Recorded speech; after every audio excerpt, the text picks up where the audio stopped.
Hello. तो चलिए आज से हम लोग शुरू करते हैं एनसीईआरटी का सीरीज। एनसीईआरटी महेश कुमार बर्नवाल के द्वारा जो प्रकाशित किया जाता है उसके पूरे सीरीज का हम लोग अध्ययन और विश्लेषण करेंगे। इसकी शुरुआत करते हैं आधुनिक भारत से। और आधुनिक भारत का जो पहला चैप्टर है वो है यूरोपीय व्यापारिक कंपनियों का आगमन। यूरोपीय व्यापारिक कंपनियों का आगमन। तो चलिए देखते हैं यूरोपीय व्यापारिक कंपनियों के आगमन और इसका अध्ययन और विश्लेषण करते हैं। पुर्तगालियों और स्पेन वासियों ने भौगोलिक खोजों का युग आरंभ किया। देखिए, सबसे पहले भौगोलिक खोज की शुरुआत किसके द्वारा की गई? तो पुर्तगाल और स्पेन के द्वारा की गई। दोस्तों, भौगोलिक अन्वेषण क्यों प्रारंभ हुआ, यह भी एक सवाल बनता है। भौगोलिक अन्वेषण की आवश्यकता क्यों पड़ी? इसका मुख्य उद्देश्य था यूरोप और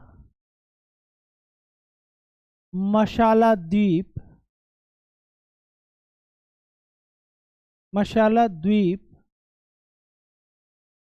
के बीच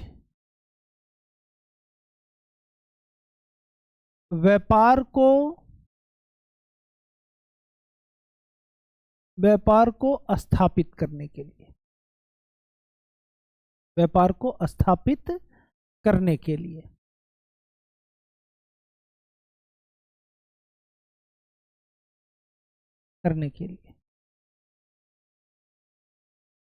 और पुर्तगाल के राजकुमार हेनरी द नेविगेटर के सतत प्रयासों से भौगोलिक खोजों का कार्य आसान हुआ। हमारा सवाल ये है कि भौगोलिक अन्वेषण की शुरुआत क्यों हुई? तो एक लाइन में हम कह सकते हैं कि यूरोप और मसाला द्वीप के अंतर्गत भारत और इंडोनेशिया आता है। तो भारत और इंडोनेशिया के साथ व्यापारिक संबंध को स्थापित करने के लिए भौगोलिक खोज प्रारंभ किए गए। और तो दूसरा सवाल ये उठता है कि क्या इससे पहले भारत और यूरोप के मध्य व्यापार नहीं होते थे? आधुनिक काल से पहले बिल्कुल होते थे। भारत और यूरोप के बीच का जो व्यापारिक संबंध है वो प्राचीन काल से ही होता आ रहा है।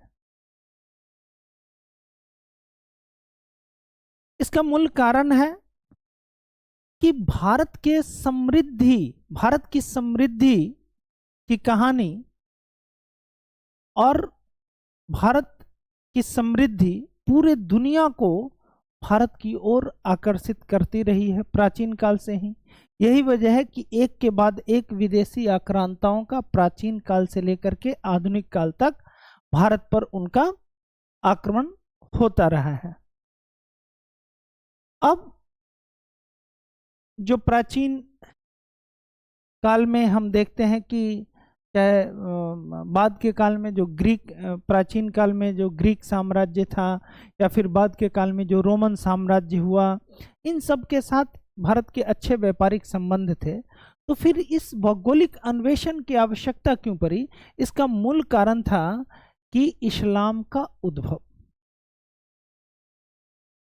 और इस्लाम के उद्भव के कारण फिर से एक बार यूरोपीय देशों को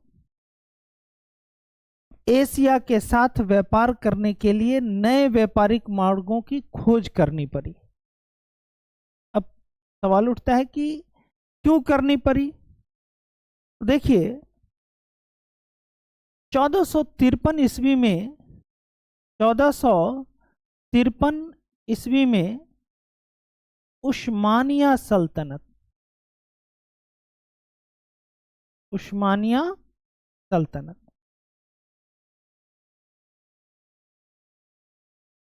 अब ये उस्मानिया सल्तनत क्या किया, तो बेंजेंटाइन साम्राज्य की राजधानी कस्तूतुनिया पर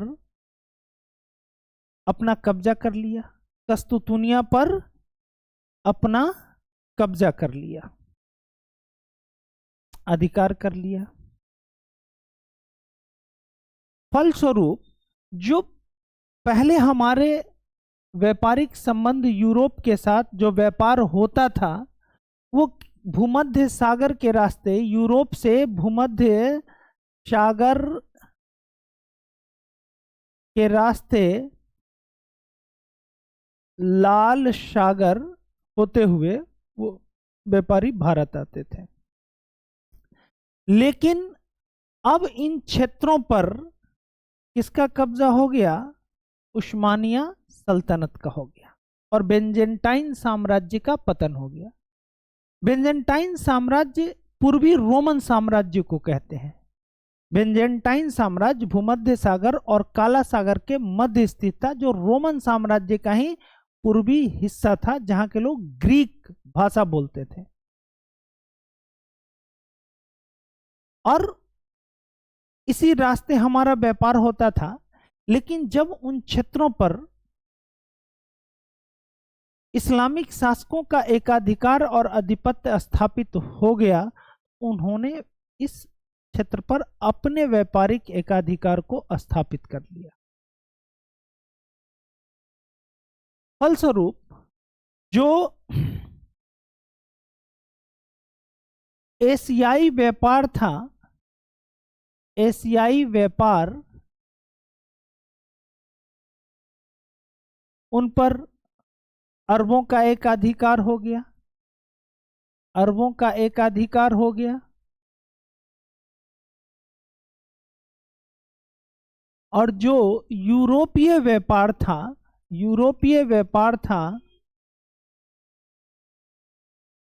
उस पर इटली के व्यापारियों का एकाधिकार स्थापित हो गया। और ये जो इटली के व्यापारी थे, ये यूरोप की जो आवश्यक वस्तु थी, जिसकी मांग थी, उसको ये बहुत अधिक दाम पर यूरोप में बेचते थे। इसको लेकर के यूरोप के जो अन्य देश थे वो असंतुष्ट थे और वो प्रत्यक्ष व्यापारिक संबंध भारत और इंडोनेशिया के साथ स्थापित करना चाहते थे। तो वेनिस के व्यापारियों के व्यापारिक एकाधिकार को समाप्त करने के लिए ही पुर्तगाल और स्पेन ने भौगोलिक खोज प्रारंभ किए, भौगोलिक खोज प्रारंभ किए। इससे पहले बार्थोलोमियो डियाज, सबसे पहले बार्थोलोमियो डियाज ने 1487 ईस्वी में उत्तर मासा अंतरिप की खोज की।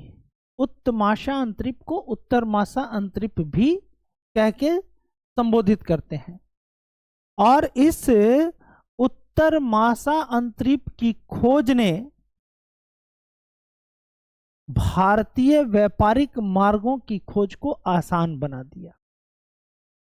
साथ ही साथ यूरोप में कई परिवर्तन हो रहे थे और उस परिवर्तन का कारण था पुनर्जागरण और धर्म सुधार आंदोलन। कभी अलग से चर्चा करेंगे पुनर्जागरण और धर्म सुधार आंदोलन पर। उस पुनर्जागरण ने व्यक्तिवाद, विज्ञानवाद और भौगोलिक अन्वेषण को प्रोत्साहित किया और कई वैज्ञानिक आविष्कारों ने इस खोज को आसान बनाया। उस दिशा में पहला वैज्ञानिक खोज की दिशा में अच्छे किस्म की जहाज और दिशा सूचक यंत्र, ये दो महत्वपूर्ण कारक बने।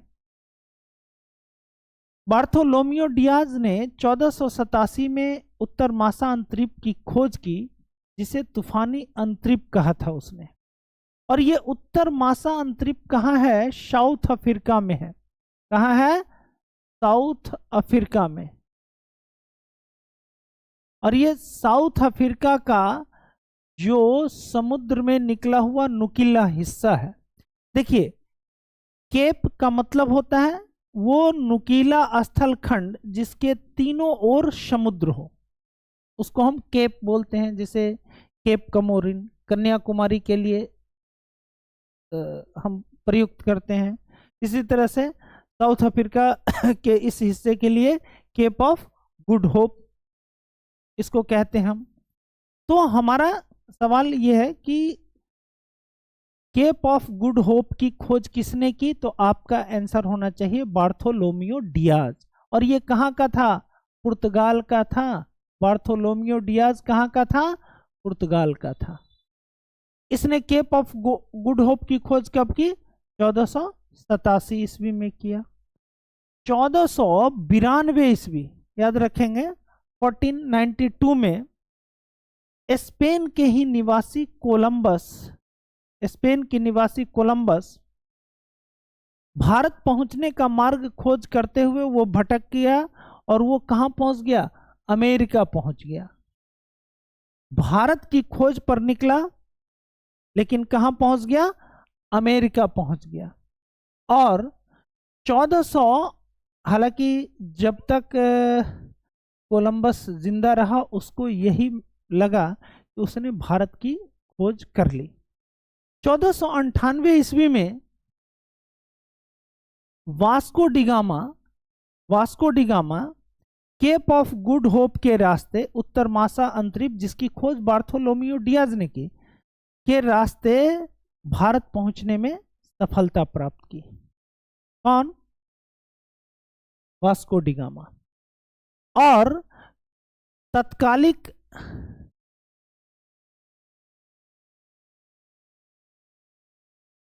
कालीकट का जो राजा था जिसकी उपाधि थी जमोरिन, जमोरिन ने वास्को डिगामा का स्वागत किया और उसको मसाला और जड़ी बूटी लेकर के ले जाने का आदेश दिया कि व्यापार के क्रम में आप इन चीजों को यहां से ले जाते हैं। क्योंकि उसका था ही कि मसाले की मांग यूरोप में बहुत अधिक थी और इसका मूल कारण था कि यूरोप एक ठंडी जलवायु वाला प्रदेश है और वहाँ के लोग अधिकांशतः मांसाहारी होते हैं और मसाला मांस को सुरक्षित रखने में उपयोगी होता है। वास्को डिगामा काली मिर्च लेकर हेक्टर नामक जहाज से वापस पुर्तगाल गया और उसने इस मसाले को 60 गुना अधिक लाभ पर बेचा। साथ में इसने कालीकट बंदरगाह से एक अरबी जहाज को पकड़ करके जमोरिन को उपहार में भेंट भी किया। 1500 ईस्वी में पेड्रो अल्बारेज केब्राल भारत आने वाला दूसरा पुर्तगाली था। पेड्रो अल्बारेज केब्राल कब भारत आया? सवाल है 1500 ईस्वी में। भारत आने वाला दूसरा पुर्तगाली कौन था? पेड्रो अल्बारेज केब्राल। और वास्को डिगामा कब आया था? 1498। 17 मई 1498 को वास्को डिगामा कालीकट पहुंचा। 1500 ईस्वी में पेड्रो अल्बारेज केब्राल भारत आया और फिर 1502 में दोबारा वास्को डिगामा भारत आया। पुर्तगालियों ने अपनी पहली फैक्ट्री कालीकट में स्थापित की लेकिन इसको जमोरिन ने बंद करवा दिया। तो 1503 ईस्वी में पुर्तगालियों ने कोचीन में अपनी पहली फैक्ट्री स्थापित की। और ये सवाल पूछता है कि पुर्तगालियों ने अपनी प्रथम फैक्ट्री कब और कहां स्थापित की? तो 1503 में कोचीन में स्थापित की और दूसरी 1505 में कन्नूर में स्थापित की। देखिए फैक्ट्री जहां भी, जैसे ब्रिटिश फैक्ट्री हो, डच फैक्ट्री हो या पुर्तगीज फैक्ट्री हो, फैक्ट्री का मतलब ऐसा नहीं कि वहां पर मशीन लगे होते थे। फैक्ट्री का मतलब होता है कि वहां व्यापारिक वस्तुओं को रखने के लिए गोडाउन होते थे, कार्यालय होते थे, और साथ ही साथ जो उस जो कर्मचारी उस फैक्ट्री में काम करते थे उनके लिए आवास भी होता था। तो इसी को हम लोग फैक्ट्री कहते हैं। फैक्ट्री स्थापित की। चलिए आगे बढ़ते हैं।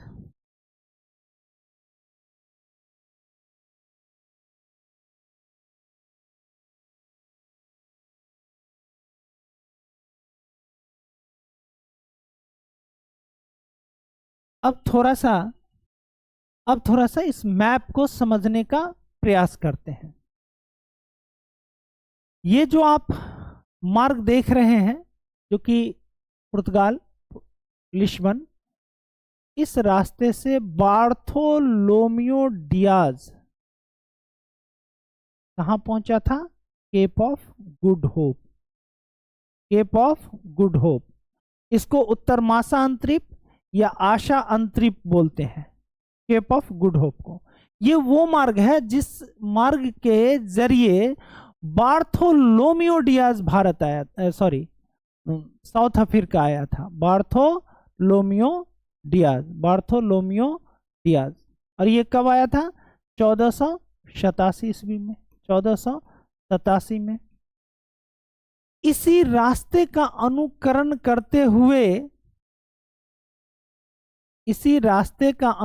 करते हुए दूसरा नाविक जो भारत की यात्रा पर निकला वो था वास्को डिगामा। और वास्को डिगामा पुर्तगाल से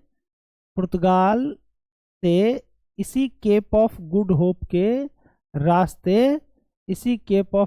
के रास्ते कहाँ पहुंचा? ये पहुंचा कालीकट। कहाँ पहुंचा? कालीकट। और कालीकट कहाँ स्थित है? केरल में। और यहाँ कब आया ये? 17 मई 1498 को। 1498 को। और उस समय कालीकट का शासक कौन था? जमोरिन था। कौन था? जमोरिन था। और जमोरिन ने वास्को डिगामा का स्वागत किया, और वास्को डिगामा फिर यहाँ से मसाला लेकर वापस गया और उसको यूरोप में 60 गुना अधिक मुनाफे पे बेचा। इसके बाद दूसरा व्यापारी पेड्रो अल्वारेज कैब्रल आया। वास्को डिगामा 1502 में दोबारा आया, और पुर्तगालियों की पहली फैक्ट्री जो थी वो कोचीन में स्थापित हुई थी। इसके बाद फ्रांसिस्को डी अल्मेडा, ये बहुत महत्वपूर्ण हो जाता है कि फ्रांसिस्को डी अल्मेडा इसलिए महत्वपूर्ण हो जाता है क्योंकि फ्रांसिस्को डी अल्मेडा भारत में प्रथम पुर्तगाली गवर्नर के रूप में नियुक्त हुआ था। तो प्रथम पुर्तगीज गवर्नर कौन था? Francisco de Almeida. और ये कब से कब तक गवर्नर रहा? 1505 ईस्वी से 1509 ईस्वी तक ये पुर्तगीज गवर्नर के रूप में भारत में कार्यरत रहा। और अल्मेडा का जो मूल्य उद्देश्य था वो था शांतिपूर्वक व्यापार करना। और इसके लिए इसने एक शक्तिशाली समुद्री नीति बनाया जिसका उद्देश्य था कि इस समुद्री मार्ग के जरिए शांतिपूर्वक व्यापार किया जाए, और उसकी इसी नीति को ब्लू वाटर पॉलिसी कहा गया। शांतिपूर्वक समुद्री व्यापार की नीति को ब्लू वाटर पॉलिसी कहा गया। और आपसे पूछेगा कि ब्लू वाटर पॉलिसी किसने लागू किया था? Portuguese governor Francisco de Almeida ने। इसको हम शांत जल की नीति के नाम से भी जानते हैं। शांत जल की नीति लागू किया था अल्मेडा ने। इसके अतिरिक्त अल्मेडा का 1508 ईस्वी में संयुक्त मुस्लिम नौसैनिक बेरे के साथ चौल के समीप एक युद्ध होता है जिसको चौल के युद्ध के नाम से जाना जाता है। चौल के युद्ध के नाम से जाना जाता है। और 1509 ईस्वी में इसने संयुक्त मुस्लिम नौसैनिक बेरे को पराजित कर दिया। और इस संयुक्त मुस्लिम नौसैनिक बेरे में गुजरात, मिस्र और टर्की की नौसेना शामिल थी। और इन तीनों की नौसेना को अल्मेडा ने 1509 में पराजित कर दिया और हिंद महासागर पर अपना एकाधिकार स्थापित कर लिया और हिंद महासागर को पुर्तगाली सागर के रूप में जाना जाने लगा।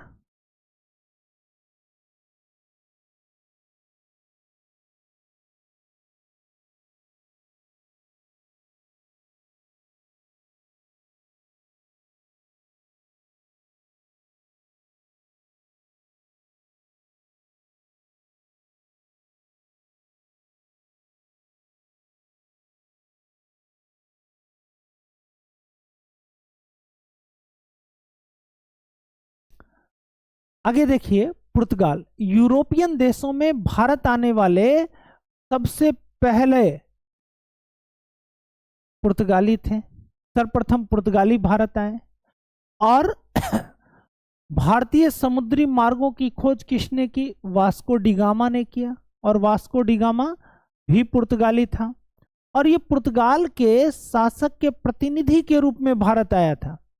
वास्को डिगामा के साथ एक गुजरात के व्यापारी भी थे जो पथ प्रदर्शक के रूप में, यानी रास्ता दिखाने वाला के रूप में उनका सहयोग कर रहे थे रास्ता दिखाने में। उस गुजराती व्यापारी का नाम है अब्दुल मजीद।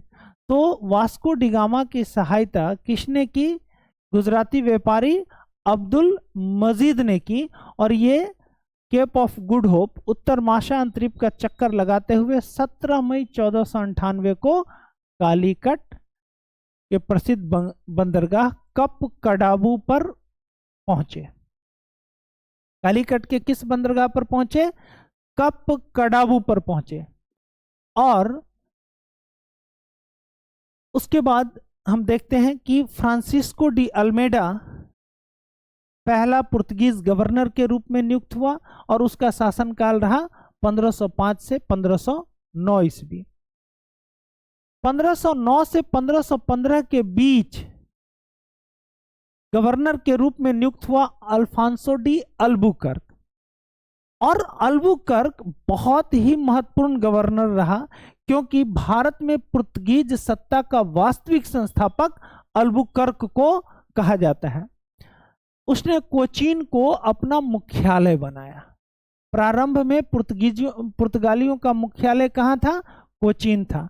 और अल्बुकर्क को पुर्तगीज शक्ति का वास्तविक संस्थापक माना जाता है। और ये कई बार सवाल पूछा गया है कि पुर्तगीज शक्ति का वास्तविक संस्थापक कौन था? तो अल्बुकर्क था।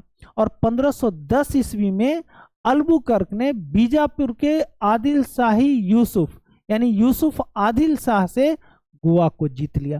और ये बहुत इंपॉर्टेंट है कि कई बार सवाल पूछा गया है कि गोवा को किसने विजित किया? आंसर होगा अल्बुकर्क ने। कब विजित किया? 1510 ईस्वी में। और गोवा को किससे जीता? तो उसका आंसर होगा बीजापुर। और उस समय बीजापुर का शासक था यूसुफ आदिल शाह। तो यूसुफ आदिल शाह से उसने गोवा को जीत लिया।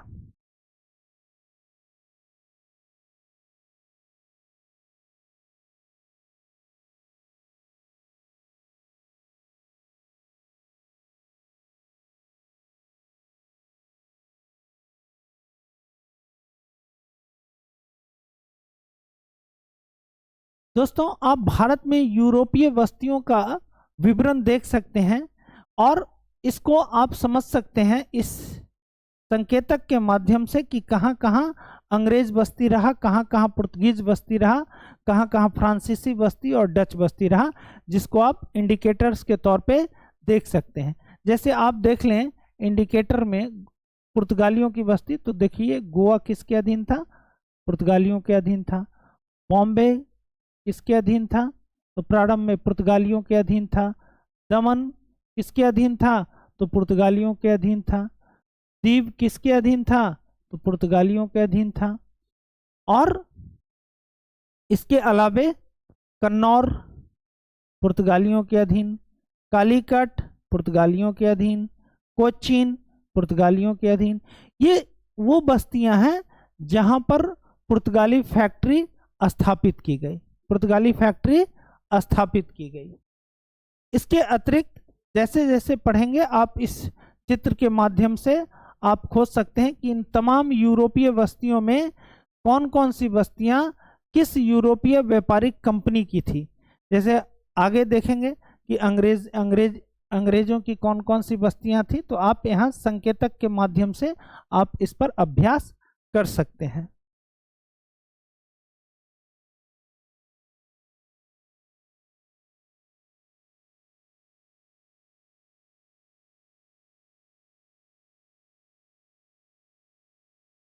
अब देखिए, अल्बुकर्क ने विजयनगर के शासक कृष्णदेव राय से मिलकर भटकल में एक किला बनाने का आदेश प्राप्त कर लिया था। तो सवाल कैसे होगा कि अल्बुकर्क का समकालीन शासक, विजयनगर का समकालीन शासक कौन था? कृष्णदेव राय। अल्बुकर्क के समकालीन विजयनगर के शासक कौन थे? कृष्णदेव राय थे। और कृष्णदेव राय ने उनको भटकल में किला बनाने की अनुमति दी। तो ये भी सवाल बनता है कि भटकल का किला बनाने का अनुमति अल्बुकर्क को किसने दिया? तो इसका आंसर होगा कृष्णदेव राय ने। अल्बुकर्क ने 1511 ईस्वी में दक्षिण पूर्व एशिया की जो महत्वपूर्ण मंडी थी मलक्का पर नियंत्रण कर लिया। और ये बहुत बार पूछा गया है कि पुर्तगालियों ने मलक्का कब जीत लिया? तो 1511 ईस्वी में। और मलक्का इंडोनेशिया में है और वो एक बहुत बड़ी मंडी थी, मंडी मतलब मार्केट, बाजार। और 1511 में उस पर अल्बुकर्क ने नियंत्रण स्थापित कर लिया। इसके अलावा फारस की खाड़ी में होर्मुज पर अधिकार कर लिया। और ये कब अधिकार किया? 1515 ईस्वी में। तो याद रखेंगे, मलक्का पर 1511 में और हरमुज पर 1515 में। और इस पर इन दोनों को किसने जीता? अल्बुकर्क ने। अल्बुकर्क ने गोवा को जीता, मलक्का को जीता और हरमुज को जीता। इन तीनों क्षेत्र पर नियंत्रण। 1510 में गोवा को जीता, 1511 में मलक्का को जीता और 1515 में हरमुज को जीता। तो इन तीनों क्षेत्रों पर अपने नियंत्रण को स्थापित कर लिया। अल्बुकर्क भारत में अस्थाई पुर्तगीज आबादी बसाना चाहता था। वो चाहता था कि यहाँ पर अस्थाई पुर्तगाली हो और उनकी संख्या अधिक से अधिक हो। और इसके लिए उसने भारतीय स्त्रियों से विवाह करने के लिए जो पुर्तगीज थे उनको प्रोत्साहित किया।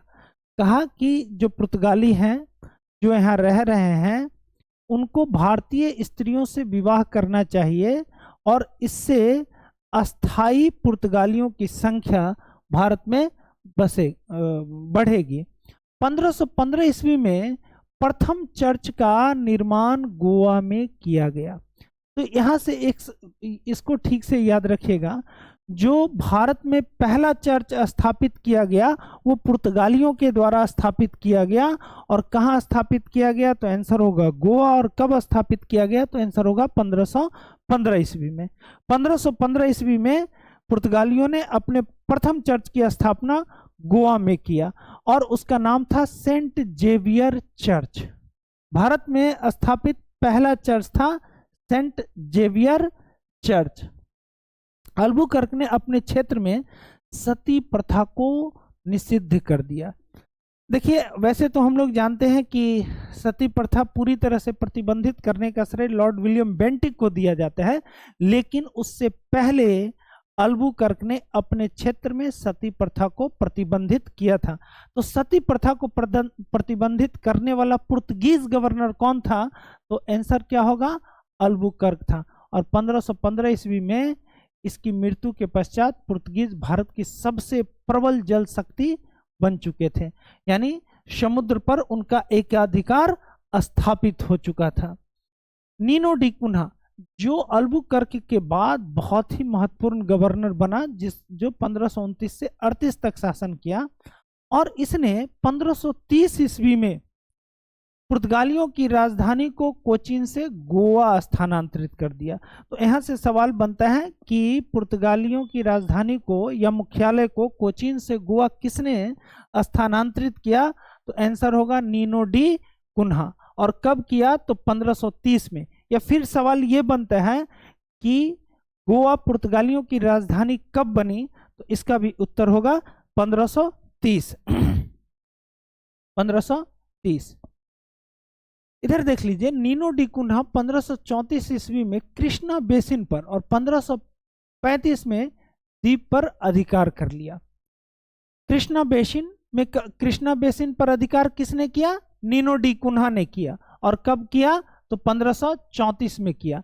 तो कुन्हा ने 1534 में कृष्णा बेसिन पर अधिकार कर लिया। ये कृष्णा बेसिन आपको महाराष्ट्र में है। और 1535 में इसने द्वीप पर अधिकार कर लिया। और गुजरात के शासक बहादुर शाह से इसका समझौता हो गया, लेकिन वहां पर कुछ विवाद भी हुए और उस विवाद में हाथापाई में बहादुर शाह जहाज से गिरकर समुद्र में डूब गया और उसकी मृत्यु हो गई। तो किस गुजरात के शासक की मृत्यु समुद्र में डूबने से हुई? बहादुर शाह से। और किसके साथ उसका हाथापाई हुआ? नीनो डी कुन्हा से। पुर्तगालियों ने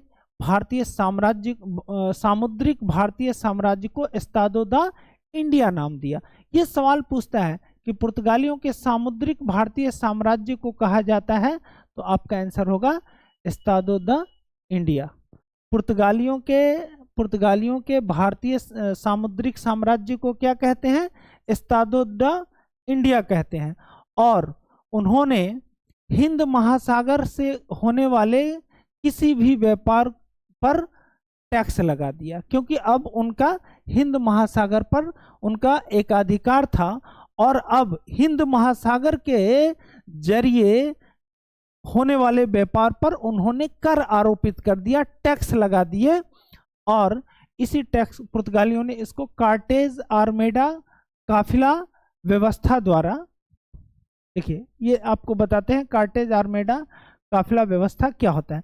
पुर्तगालियों ने कार्टेज आर्मेडा काफिला व्यवस्था द्वारा एशियाई व्यापार पर गहरा प्रभाव डाला। अब ये कार्टेज सिस्टम क्या था और ये कार्टेज काफिला सिस्टम क्या था?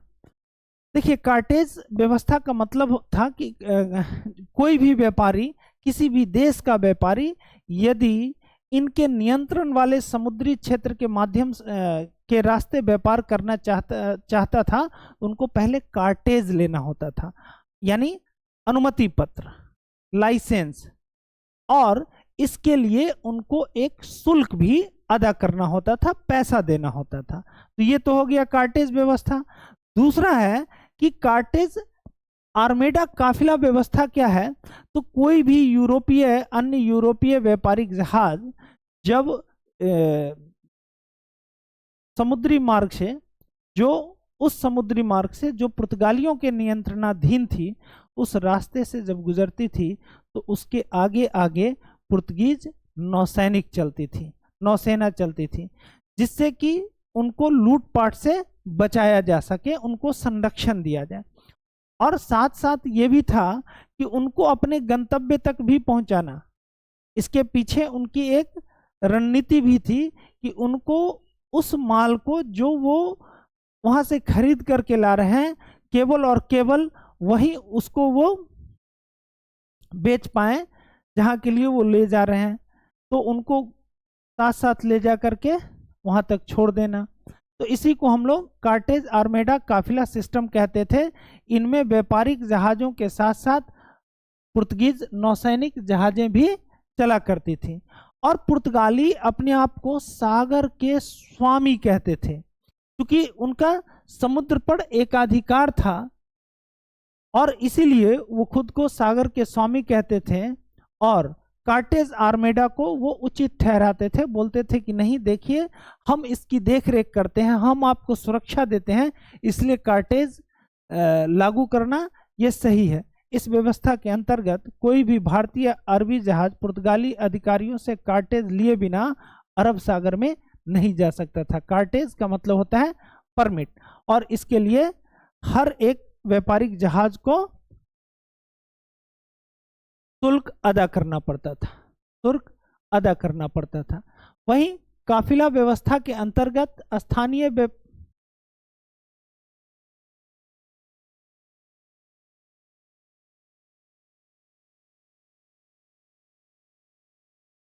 वहीं काफिला व्यवस्था के अंतर्गत स्थानीय व्यापारियों का एक काफिला होता था जिसकी रक्षा के लिए पुर्तगीज बेरा साथ साथ चलता था।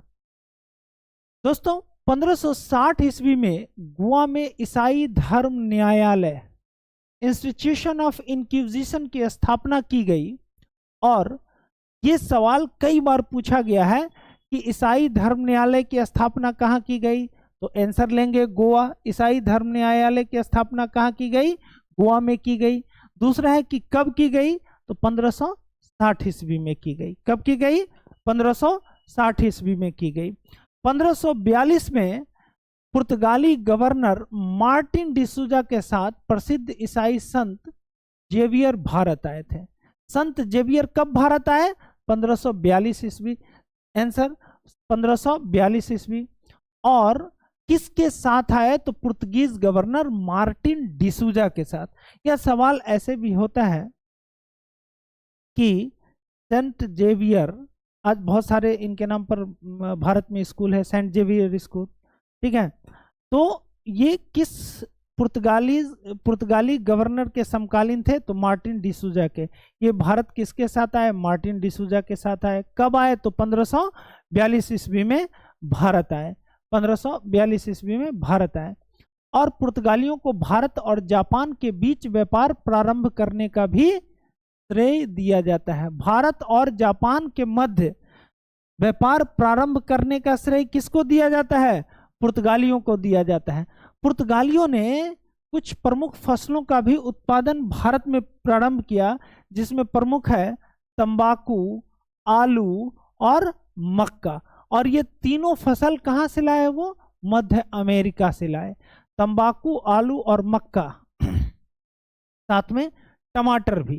तंबाकू, आलू, मक्का और टमाटर की खेती करने का श्रेय भारत में किसको दिया जाता है, पुर्तगालियों को दिया जाता है। और ये कहाँ से लाए, मध्य अमेरिका से लाए। भारत में प्रथम प्रिंटिंग प्रेस की स्थापना पुर्तगालियों ने किया। भारत में प्रथम प्रिंटिंग प्रेस स्थापित करने का श्रेय किसको दिया जाता है, पुर्तगालियों को दिया जाता है। पुर्तगालियों ने अनानास, पपीता, बादाम, काजू, मूंगफली, शकरकंद, लीची, संतरा, ये सभी फल भारत लाने का श्रेय, इन तमाम फलों को भारत में लाने का और इनका बागवानी करने का श्रेय पुर्तगालियों को दिया जाता है। अनानास, पपीता, बादाम, काजू, मूंगफली, शकरकंद, लीची और संतरा, और ये तमाम फलों की बागवानी करने का श्रेय पुर्तगालियों को दिया जाता है। इसके साथ साथ भारत में गोथिक स्थापत्य कला, गोथिक स्थापत्य कला स्थापित करने का भी श्रेय किसको दिया जाता है, पुर्तगालियों को दिया जाता है। देखिए गोथिक स्थापत्य कला क्या है, तो गोथिक स्थापत्य कला कुछ इस आकृति का, जिस आकृति में आप चर्च को देखते हैं, जिसकी त्रिकोण मेहराब होते हैं। गोथिक स्थापत्य कला की विशेषता यह होती है, इसकी मेहराब तिकोने होते हैं। यानी आज के डेट में आप कहें तो आज जो आप चर्च की बनावट को देखते हैं वो गोथिक स्थापत्य शैली में बनाई गई है। और इस शैली में यूरोप में कई महल, भवन और गिरजाघर आपको देखने को मिलेंगे। तो फिलहाल हमारा आज हम केवल पुर्तगाली को डिस्कस किए। कल अंग्रेज, फ्रांसीसी, डच, डेनिश सबको डिस्कस करेंगे।